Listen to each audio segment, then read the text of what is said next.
This is the best 2-day itinerary in Yosemite as someone who's been 4 times. Whether it's towering granite cliffs, the tallest waterfall in North America, or ancient sequoia groves, Yosemite has inspired artists, hikers, and climbers alike for generations. If you want to see why it's one of the most visited national parks in the US, this is the exact 2-day itinerary you should take.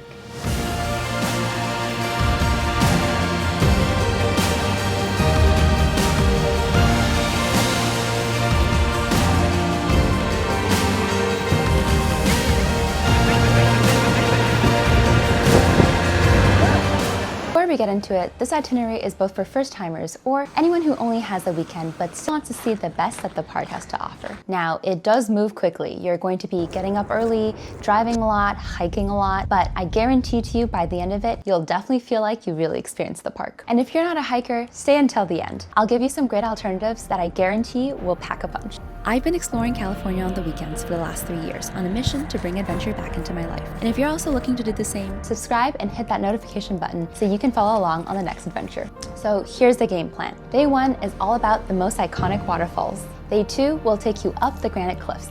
And yes, there will be plenty of elevation, edges, and views that will make your stomach drop.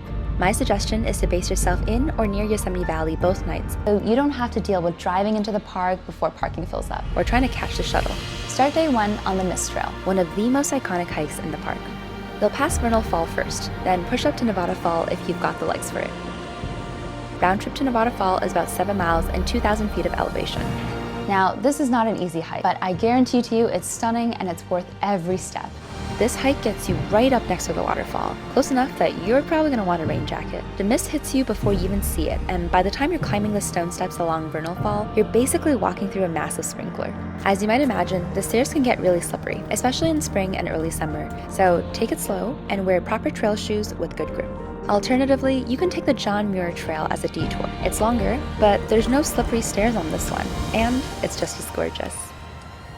One logistics note. There's several branch-offs and alternative routes on this trail, so make sure you've got AllTrails Plus and you've downloaded your offline maps. Cell service is pretty spotty in the valley, and you don't want to be sitting at a fork wondering where to go.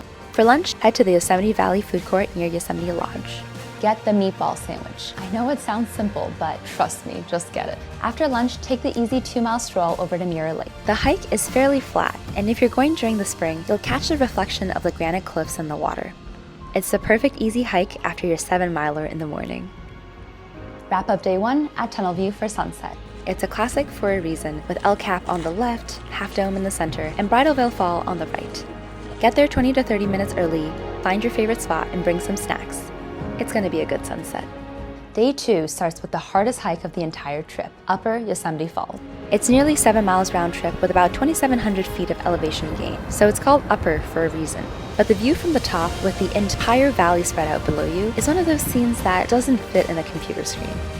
An important gear note here. The trail gets pretty slippery during the spring when snowmelt runs across the rocks, so you'll definitely want trail shoes with good traction. I've been hiking in my high-tech boots for years, but any trail shoes with good traction will do the trick. REI will have some great options if you need to pick up a pair before your trip. Check out my link below for frequent discounts at REI. Also, don't get too close to the edge. There are very few guardrails up here, and one wrong step will send you to the bottom of the valley.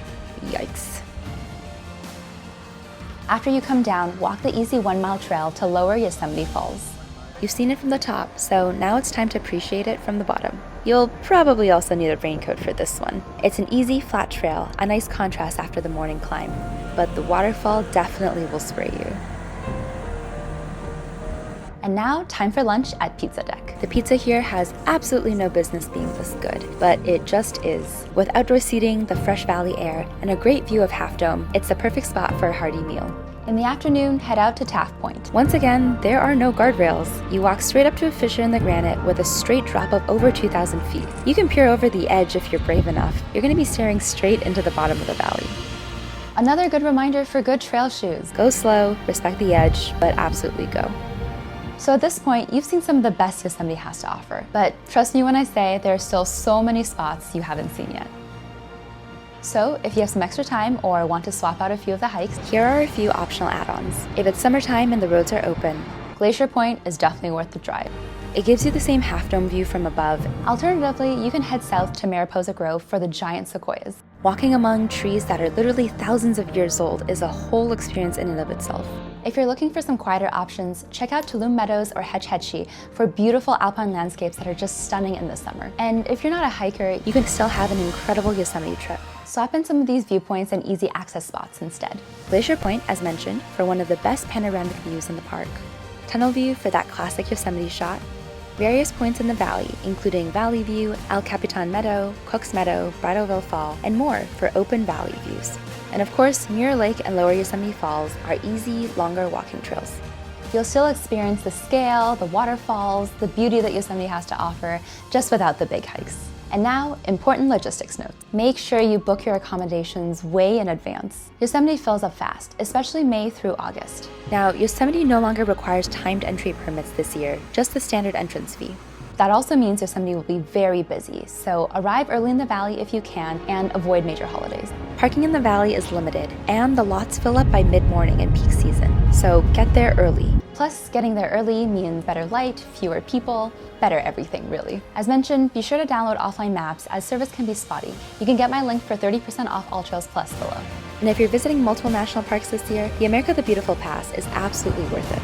Save this for your summer Yosemite adventure. And if you've been to Yosemite before, I'm curious, what's your favorite spot? Let me know in the comments below. Follow along for more California adventures, and I will catch you out there.